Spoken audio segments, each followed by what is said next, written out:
Ayo.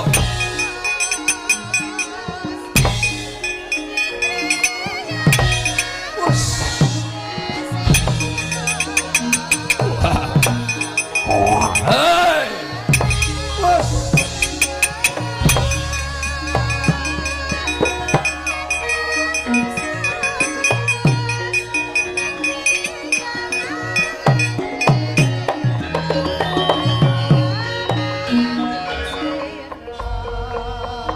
Sumangkang grasa sumbar lindu bumi kanjeng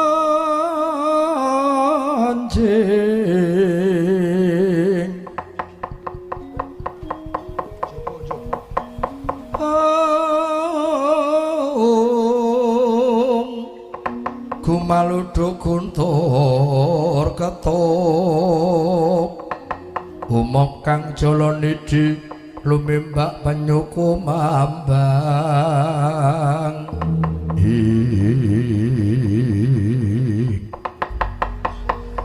nyatane iku ora gondro sepira Wisrawa durmu cendhek gedhemu kowe cilik kowe tak cokot njungkel kowe tak getak kamprung jambu mangkli kuwi aja duweni watak gendung aku ora bakal tinggal gelanggang colong playu mumpung durung kebadut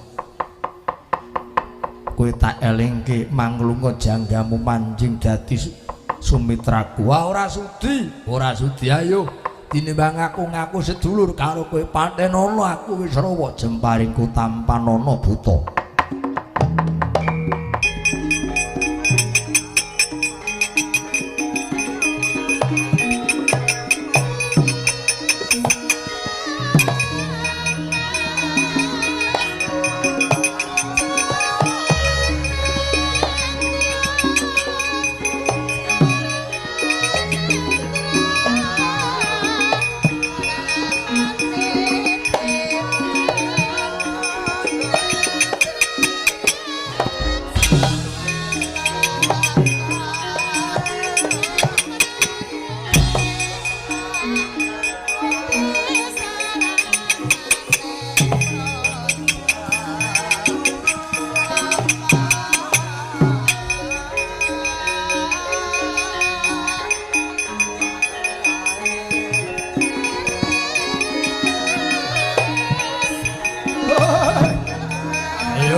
makna kene Wisrawa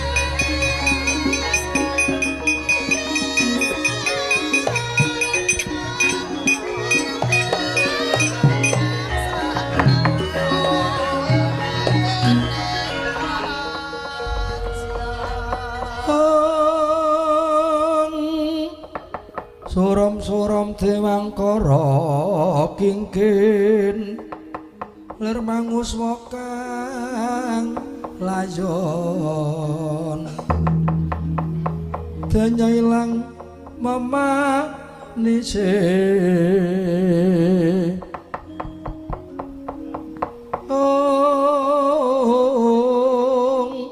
wadananira layu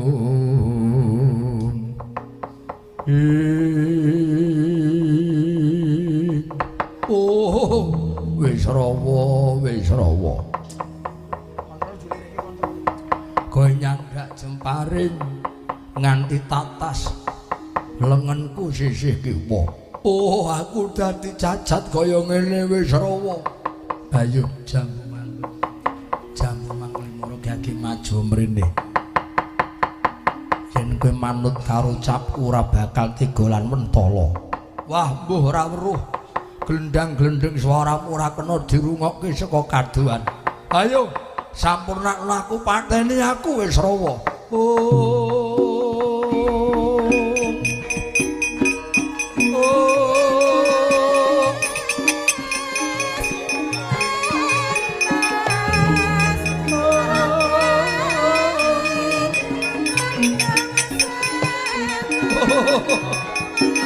Ayo maju mrene kowe wis rawa.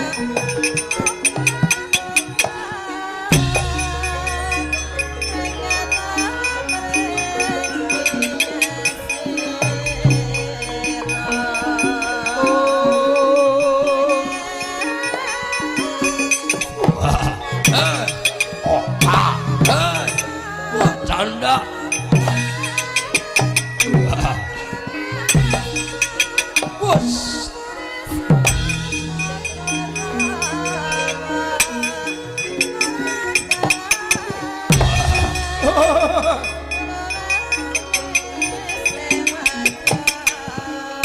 Ayo ngantemo meksa ora krasa kowe ngantem.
Jambu Mangli, apa wis rawa?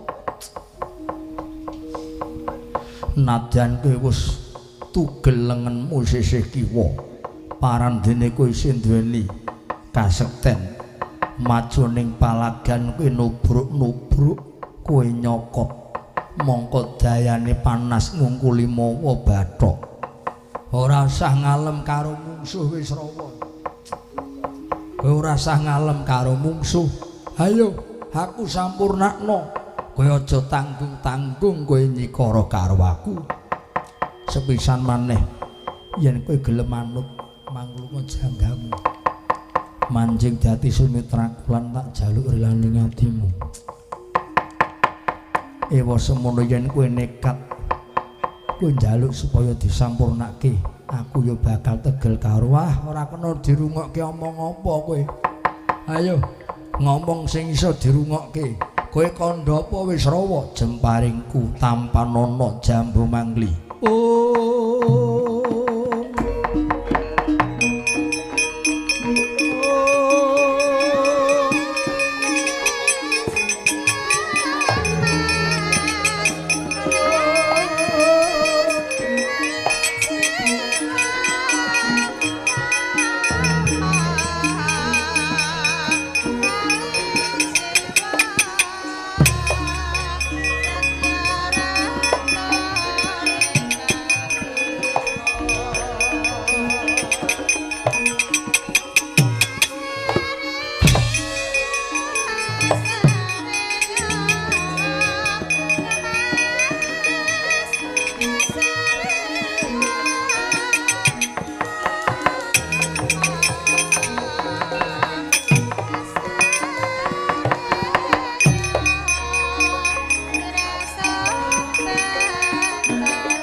Ayo, tamakno kene.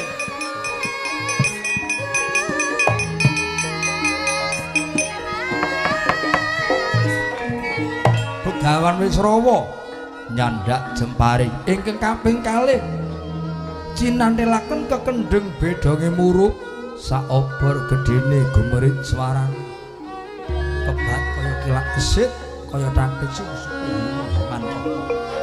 sakile ora muni jumlot lakuning Jemparing kang sinar taneman tram sakti ngener lakune natas astanipun sisih tengen satemah tugel trel padha sakala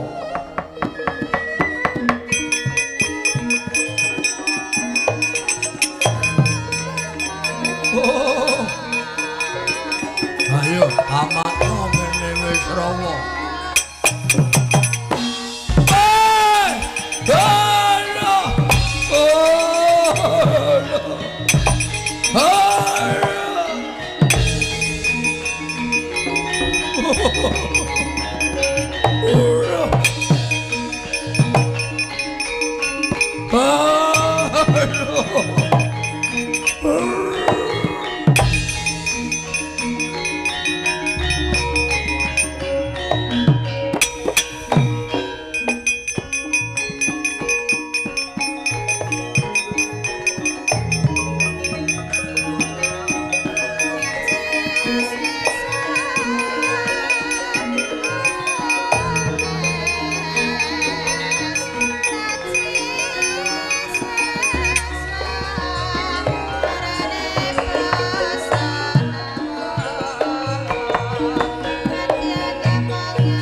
kaya pecato yit manis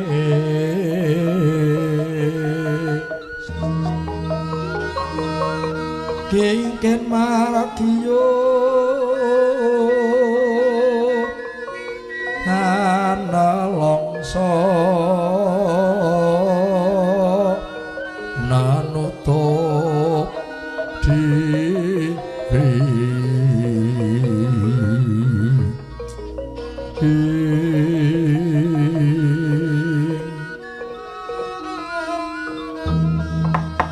mangkono gereng-gereng temah dadi geru-geru sesambati Raden Jambu Mangkli kang wis ketrajang dayaning Jemparing tugel astanipun kanan lan gering parandene maksih bisa geglawat jumangkah sukune mangkono sesambate nganti kaya sendaren katiubing maruta arsarep mengdaya. Oh Wisrawa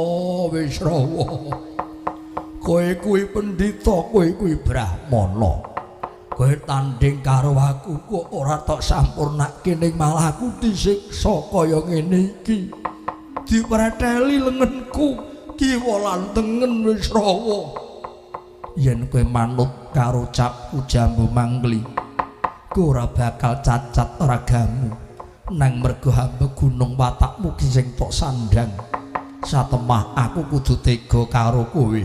Oh yen ngono aku ora trima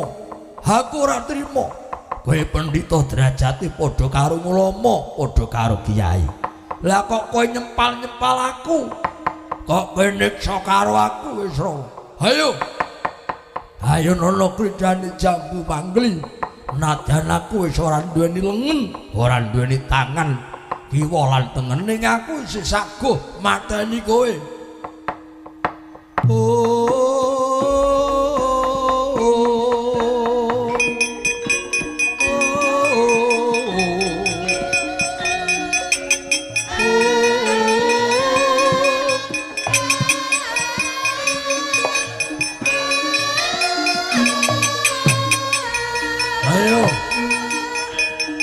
maju kene Wisrawa.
Rudira kawang-wang gegono bang sumirat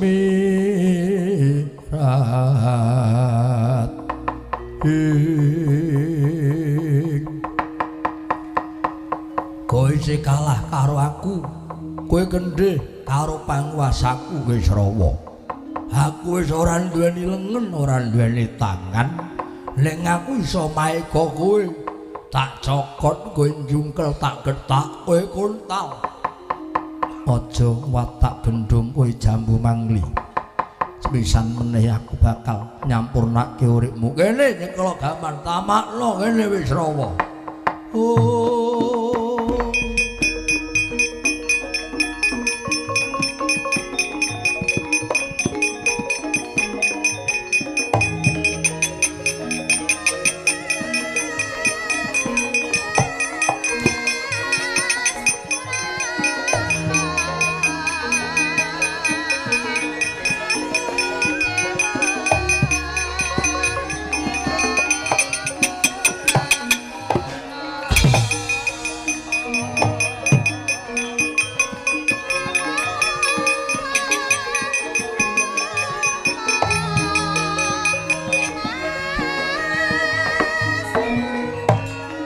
kok mandeg lho, tak ngritik delok ya Gok. Piye? Sitere ora muni, mike gerong ora muni maneh-man le bayar wong yo ditabun ning mike ora muni. Ya. Nggon vokal barang mbok ditambah sithik men iso dimirengke. Dadi men ketok adiluhung. Wah, mesake banget Gok. Ndoro jambu mangli. Wis dikandhani ora percaya, tanding kok karo pendhita. Ketrajang jemparing sempalengene kiwa tengen wis buntung. Ning nyatane sisa geglawat kasektene pancen ngedapi-dapi lum maju ning palagan Begawan Wisrawa ditubruk. Sisa nubruk iso. Mongko wis ora duweni lengen lho Gok. Ora duweni tangan kiwa tengen wis buntung. Lah kok iso nubruk? Mergo isih kedunungan suku. Nubruk Wisrawa dicokot njungkel getak kontal. Ah Gusti, Gusti mbok empun. Nek sampean ndaratur kula mbok leren mawon, empun diteruske. Pun saniki mangke kula tak ngundang becak terus digawa nang Senden, Gok. Senden kuwi apa? Senden kuwi rumah sakit. Ora ado saka kene kono gawa ning Rembun. Pertolongan darurat mengko dilebokke ning IGD supaya dicangkok. Ndara Jambu Mangli mbok sampun kula aturi kendel. Kula aturipun nggih, Gus. Mesake sampeyan niku senopati lho. Senopati ning bangsa sing diyantu-antu wong cilik, tentreming negara mboten kok kaya ngeten iki. Lah nek wong sing teng dhuwur niku ming do gontok-gontokan, sikut-sikutan, jegal-jegalan, mesake wong cilik, mesake wong tani. Ning nek dhuwur do rukun, sing isor niku nggih do manut, sing isor niku nggih manunggal tetunggalan.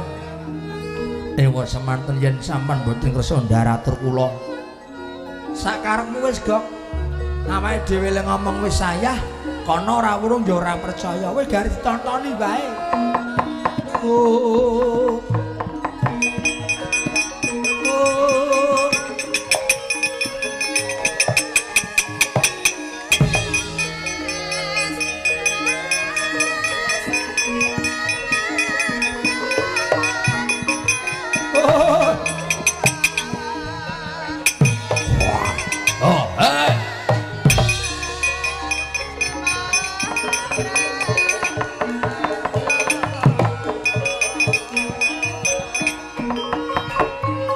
Wisrawa nyandak jemparing kalih kadadosaken sajuga linepasna saking kendhengipun gumerit swarane sinar tarmantram sakti rikala sampun nempuh sukunipun Raden Jambu Mangli sisih kanan lan kering satemah sukunipun tugel tel wal saking raganipun Raden Jambu Mangli.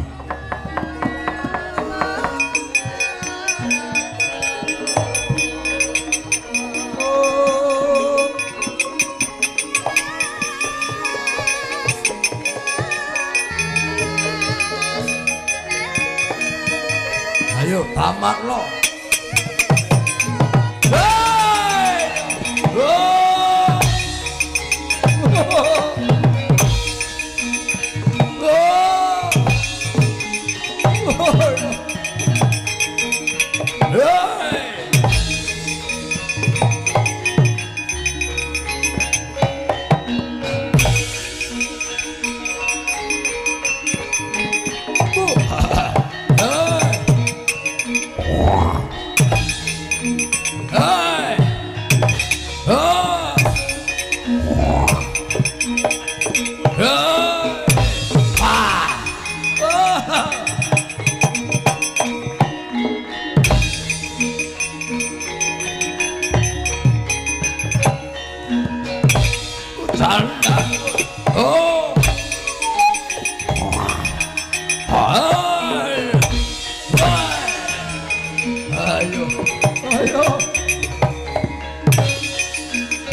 Raden Jambu Mangli nadyan tawus tatas sukune tugel lengene kanan lan kering mung kantun wiwit padharan sak penginggil parandene solah bawanipun gemprong-gemprong lir singa barong nubruk mungsuh nyokot satemah den getak kamprung dawah Plak Kapidara sang Begawan Wisrawa arsara kuming daya pancen ora kena digawe becik kowe Jambu Mangli.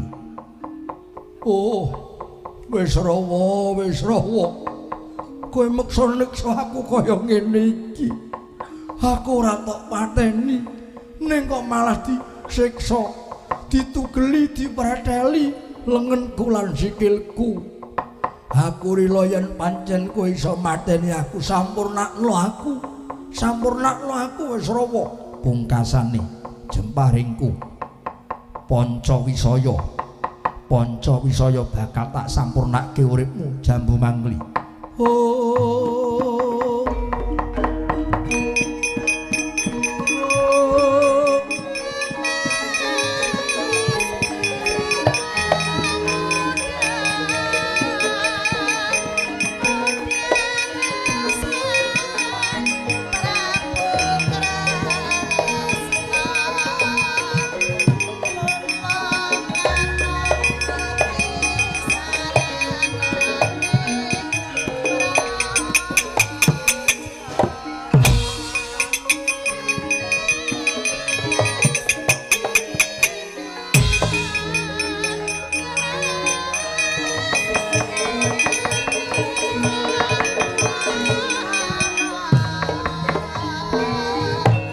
Pancawisaya pusaka kinarya pamungkasipun Sang Begawan Wisrawa sinandhalaken kekendheng sinarta mantram sakti satemah gumerit suarane kebat kaya kilat kesit kaya tathit sungsiping hima himantaka majoning palagan dedya jambu mangkli nada mung kantun gembung lan mestaka parandene prayekning kewuh ilang prayeknane Raden Jambu Mangkli taman jemparing Pancawisaya nempuh mring jangganipun Raden Jambu Mangkli akutah ludira pedhot janggane satemah sirna margalayu jerbabah wandane tan kena ginukup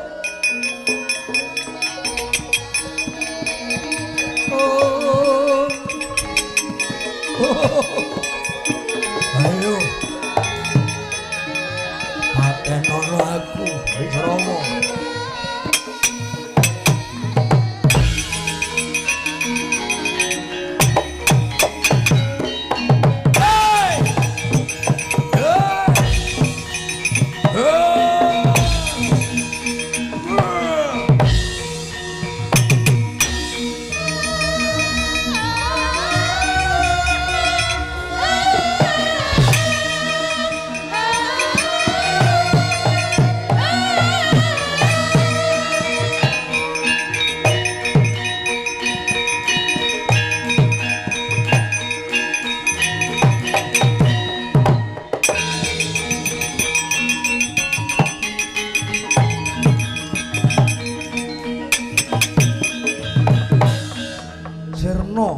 Margalayu Raden Jambu Mangkli kang wis pisah nyawa lan raga gilang-gilang wandane tan kena ginukup parandene ing kono ana swara hangusara sukmanipun Raden Jambu Mangkli arsa rukming daya Wisrawa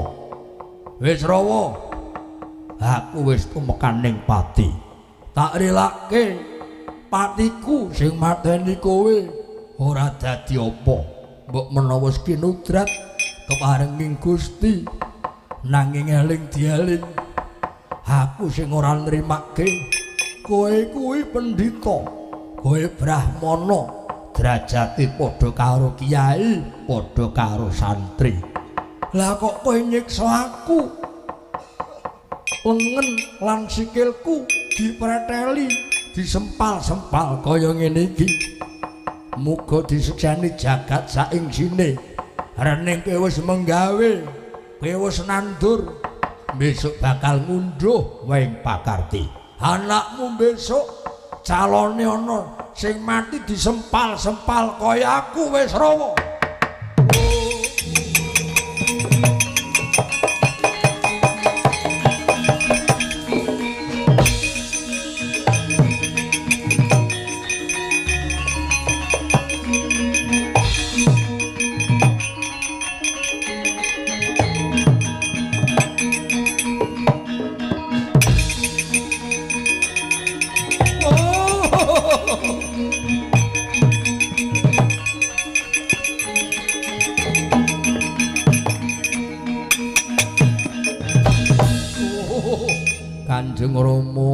Kanjeng Rama jijimat ning gesang kula nyuwun pengayuman Kanjeng Rama kula nyuwun dipun ruwah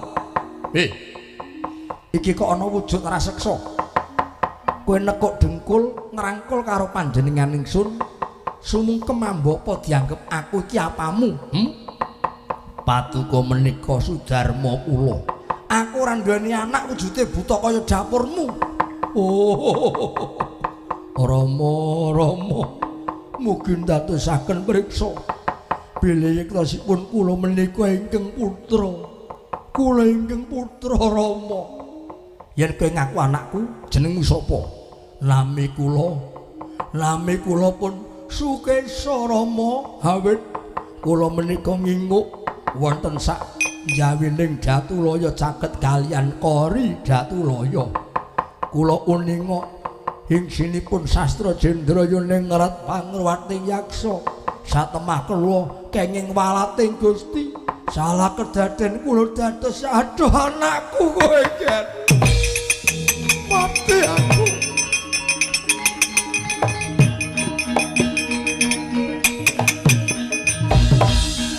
Wong bagus ya pijarmu won.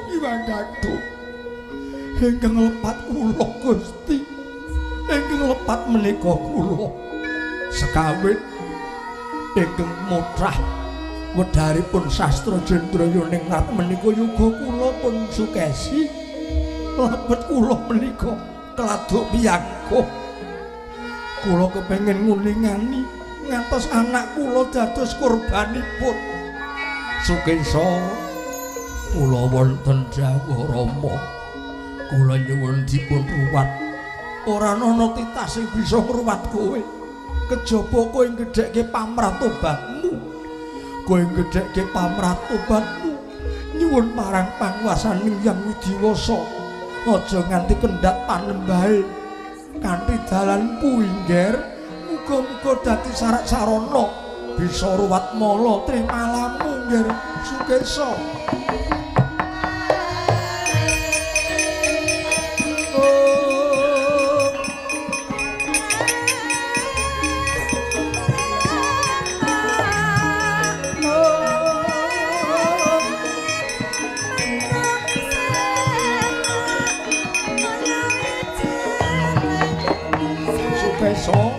Kula wonten dawuh sak temene lakon iki dadi kaca pengilon apa kok dadine kowe kaya ngene iki merga kowe milik sing dudu hakmu kowe kemilikan barang kang ketok melok kowe kepengin muluk tundone dadi memalak kang bakale keselak-selak sekawit wujudmu menungso bagus nanging saiki kowe kena malating Gusti kowe temah dadi buta kowe dadi yaksa inggih lajeng kula kedah kados pundi yen ngaten Rama kula ingkang lepat kula klentu awit kula sampun dipun dawuhi dening Begawan Wisrawa supados boten kenging nyipati utawi nguningani nanging labet kula kepengin sanget mangertosi wedharipun sastra Jendra Temah kula dados ngaten menika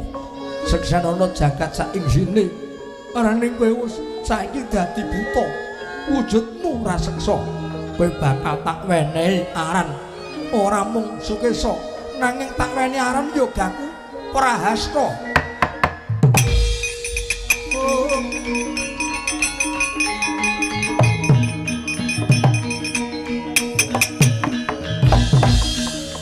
Muga-muga pepetenging negara Ngalengkadiraja iki ora sih meneh mengko bakal kabirat entuk pepadang.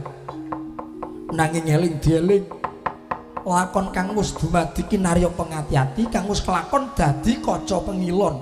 Kowe aja milik sing dudu darbekmu. Kena nyenengi ning wong sing legan. Aja nyenengi wong sing wis duwe bojo. Inggih, inggih. Kowe kudu mituhu. Inggih, kula mituhu Rama. Wis gedhekno pamratobatmu nyuwun marang panguwasaning Bathara ngestaken dawuh.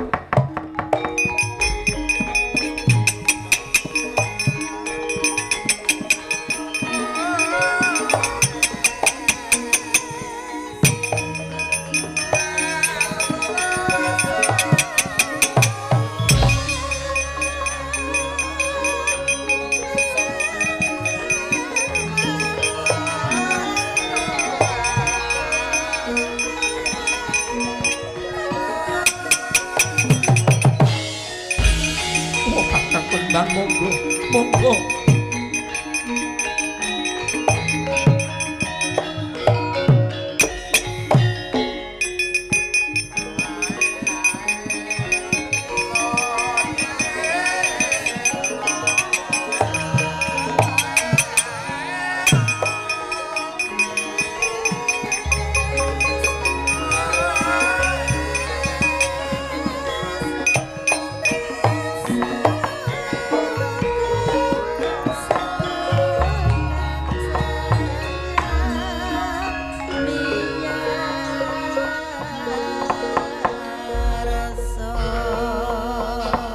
semunipun kok kados dene nampi penandang Kakang Begawan Wisrawa.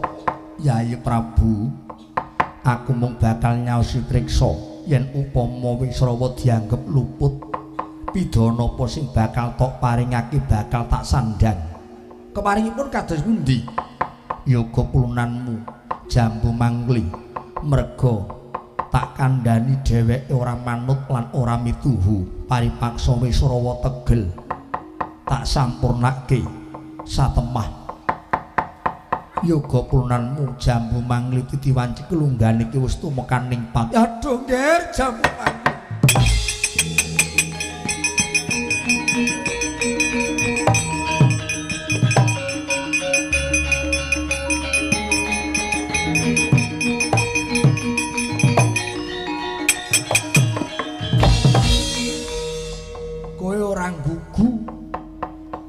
Karo kandhane wong tuwa yen upama kok manut dingendikane Kakang Begawan Wisrawa ora usah nganggo perang, ora usah nganggo pasulayan, kowe mesti ora tumekaning pati.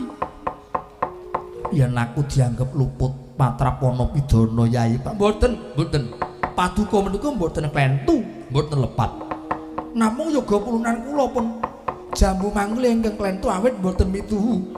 Mbok bilih menika sampun kinudrat ing jagat pinusi dening Yang Widiwasa, namung dumugi semanten garising gesang Jambu Mangli nggenipun tumitah wonten jagat gemelar.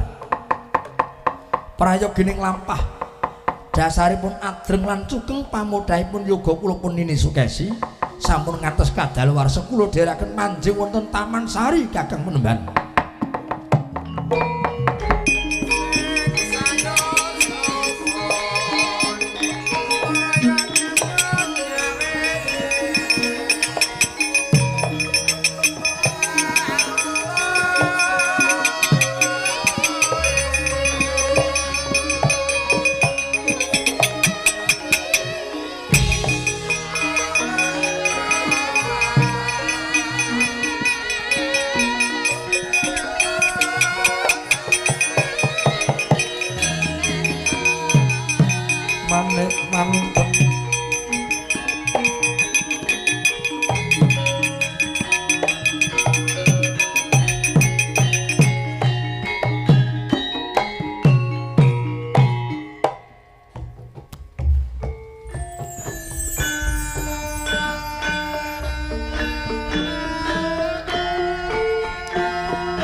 Niat langene kalanggan agar pandamuncar